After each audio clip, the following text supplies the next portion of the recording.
This is the creating part that's exciting.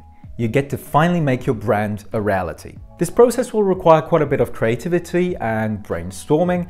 However, these are some of the rules for best practice which we will leverage in order to create a name that can communicate your mission, value, and offer as easily and effectively as possible. Firstly, there are 7 main types of brand names that you'll want to choose from. Descriptive.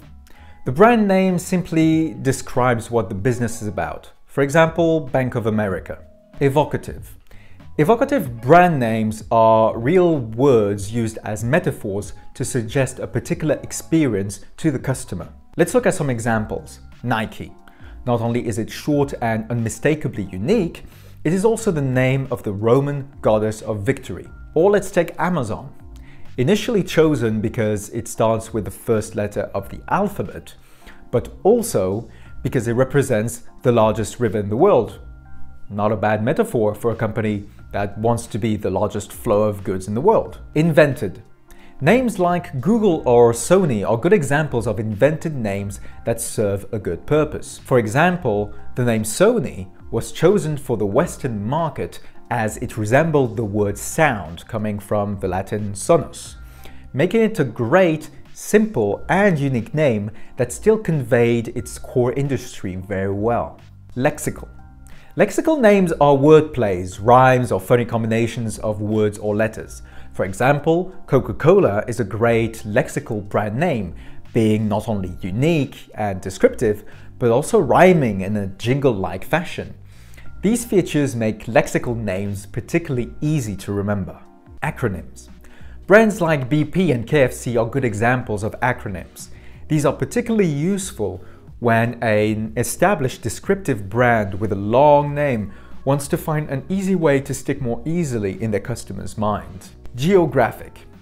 Brands that rely on their geographical status as a value point often tend to adopt a geographic brand name.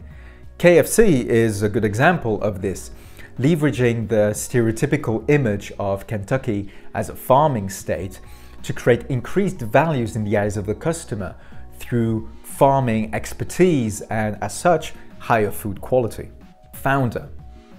This was the most common kind of branding for much of history, before large cities were a thing and most people were strangers to the good they were exposed to on a daily basis. People knew who was producing what in their local area, and as such relied on the reputation of the individual founder as a basis for quality and trust.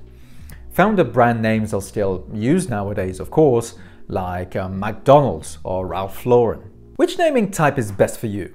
As you can imagine, this will completely depend on your brand strategy and your customer's profile. For instance, if your research shows that your opportunity lies in providing products that customers will value because of their local heritage, you might want to make it a geographic name. This is a creative process where there isn't a single path or golden rule to follow, but make sure to get a lot of input from different perspectives.